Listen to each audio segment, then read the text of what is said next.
My name is Maya Thompson. I'm 32. And tonight, my family came to take everything I built. The knock came just after sunset. 3 sharp hits that made my stomach drop. When I opened the door, rain slid off his coat. My father. Behind him, my brother smirked. My mother clutched a box labeled Master Bedroom. You're alone, Maya. No husband, no children. We're taking this house. The same family who once left me in a storm now stood ready to steal what I built from it. I didn't shout, didn't beg, didn't cry, just reached for my phone, calm and deliberate. The camera light blinked on. Their faces flickered in blue. What are you doing? My father asked. Documenting, I said. This time, I'm the one keeping records. What happened next? None of them ever saw coming. Before we start, tell me where you're watching from tonight. I grew up in a quiet suburb outside Columbus, Ohio, where every lawn was trimmed and every smile was rehearsed. My father, Thomas, was an insurance manager. He believed in order, numbers, and control. My mother, Linda, handled accounts and appearances. Fresh flowers every Sunday, matching pajamas every Christmas. We looked like love. We weren't. Then there was Jason, 3 years older, 3 lifetimes ahead. The golden child. The one who got applause for breathing. At dinner, he bragged about grades. I whispered about dreams. I want to study web design, I said once. My father set his fork down. That's not a real career, Maya. My mother laughed softly. Sweetheart, people like you end up freelancing forever. Jason smirked. Better hope Target needs a website. Their laughter filled the kitchen, warm and cruel. I laughed too, pretending it didn't sting. But my hands trembled under the table. At 18, Jason got a new car. I got a card with $50. Buy something useful, Dad said. So I bought a used textbook, and I swore I'd never ask again. Years later, when I did, when the company I worked for collapsed overnight, when I called home with a shaking voice and unpaid rent, Dad sighed. You made your choices. Mom added, we're paying for Jason's MBA. The line went dead. The rain started. Still, I drove to their house, hope clinging like fog. He opened the door just enough for the porch light to hit his face. Please, just a few weeks, I whispered. He said, live with your choices, and shut the door. The rain soaked through my coat. That was the night I stopped calling them family. Sometimes love doesn't end, it just locks you out. I spent a week sleeping behind Walmart, blanket to my knees. Delivery trucks droned like rain while I planned next steps. Showers came from a gym pass, outlets from coffee shops. Hope arrived by habit, then by grit. At Starbucks, I sent resumes until the screen blurred. Maya? A careful voice asked. It was Carla from high school. I tried to smile. Tears arrived first and said everything. Come with me, she said, no lectures, just a spare room. She called her boyfriend's studio and asked for an interview. I brought a battered portfolio and a practiced steady breath. David scanned my comps, then nodded. You noticed detail. Start Monday. I worked late, said yes to everything, learned clients' quiet fears. 2 weeks later, Margaret called about Grandma Dorothy, careful and urgent. Grandma looked small but steady, palm warm against my fingers. You came, she whispered. You always try. And I believed her. 3 days later, she handed me an envelope, keys and papers. The cottage is yours, honey. I built it to protect. I begged her not to talk like that. She smiled. That night, she slipped away while I kept her hand. At the will reading, faces hardened like doors at midnight. Dad snapped, unacceptable. Mom hissed about manipulation and entitlement. The wishes are binding, the lawyer said, even and unwavering.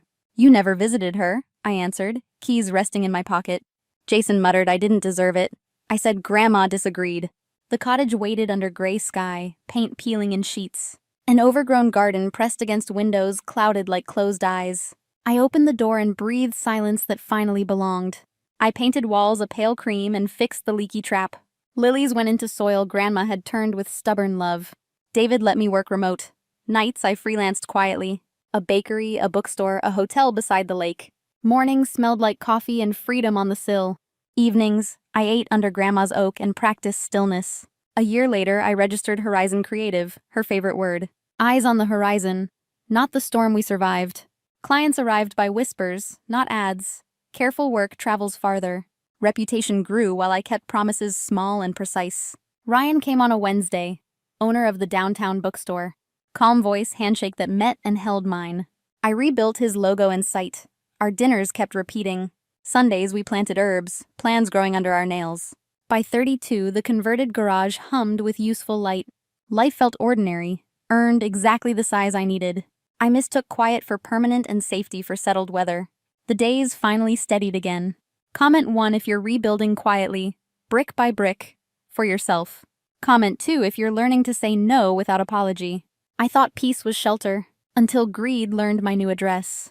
They arrived on Saturday with smiles that never reached their eyes. Dad stepped out first, verdict already written on his face. Mom held a pastry box like an alibi. Jason wore sunglasses under a tin sky. They toured the cottage like buyers, not family. Opened closets, measured walls, made approving sounds. "You've done well," Mom said, sweetness over steel. "For someone with no husband, no children." I set plates on the table and said nothing. Lunch stayed quiet until Dad cleared his throat. "This house is too big for one person," he decided. "Wasteful," Jason added. "What are you suggesting?" I asked, already knowing. "We could move in," Dad said, utterly certain. "Your mother and I take the master. Jason can use the office." My fork touched porcelain and stayed there. "You can't be serious," I said, steady. "We're family," Jason shrugged. "You owe us space." I laughed once, sharp enough to cut the room. "Like I owed you the night you shut the door?" Dad's jaw tightened. That was different. "No," I said, "it wasn't. Get out." They left with brittle smiles, but Dad's eyes promised more.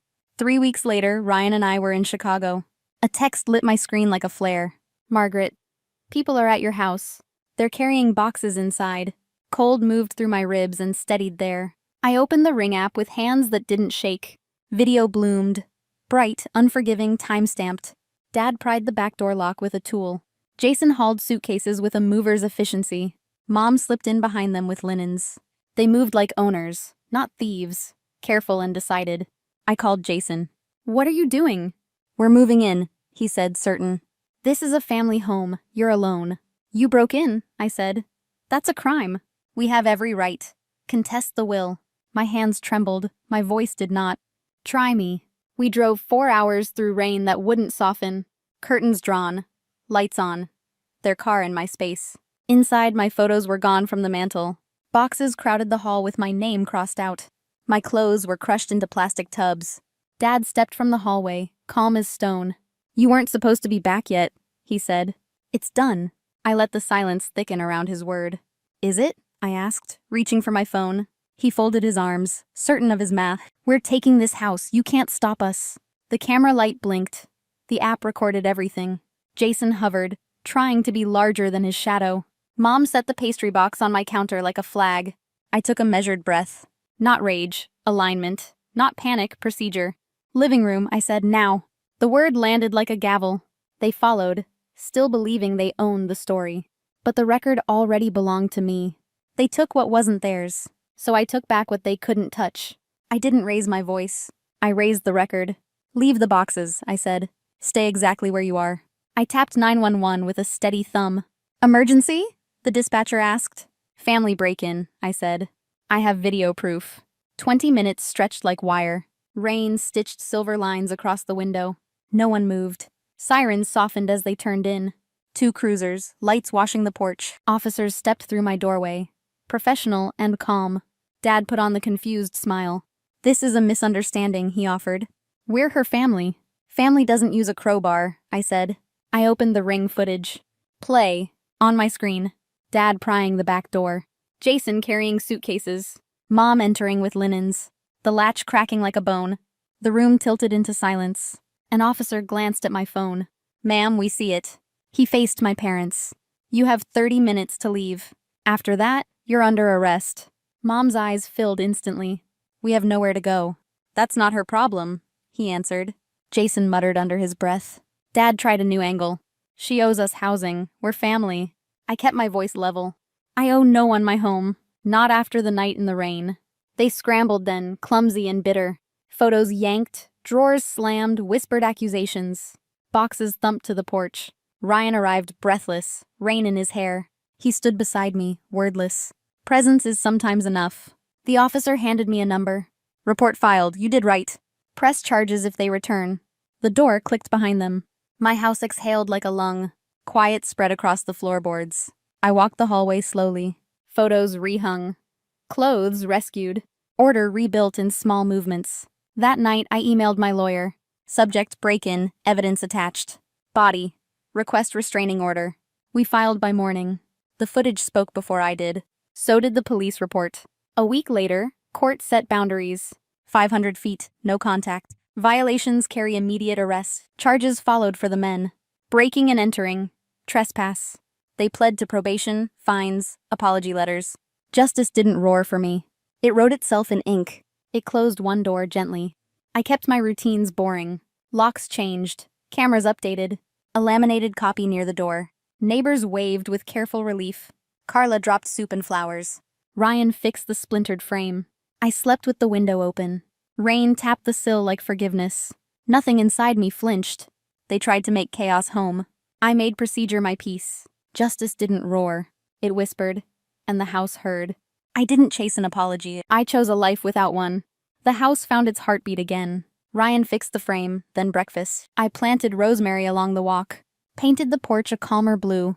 Hung a swing beneath Grandma's oak. Evening air moved like hymn. Work stayed steady, never loud. Horizon Creative kept promises and timelines. Clients returned because peace delivers. Quiet competence became my billboard. One afternoon, Mom's number appeared. I almost let it ring out. Then I answered, voice even. She'd heard I married. She'd heard a baby was coming. Her words came softer than I remembered. I'm proud of you, she said. A long breath bridged the years.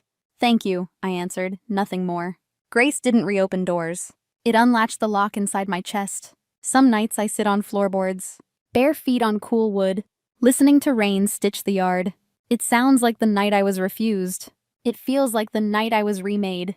I think of the girl with the tin, the woman sleeping behind Walmart, the designer who learned contracts the hard way. All of them survived to stand here. Boundaries didn't make me hard. They made me accurate. They gave love a frame it could survive. Peace wasn't passive. It was paperwork, practice, and a porch light. If you're carrying a family that calls it love, there's another way to care. Protect what you built. Help from overflow, never from oxygen.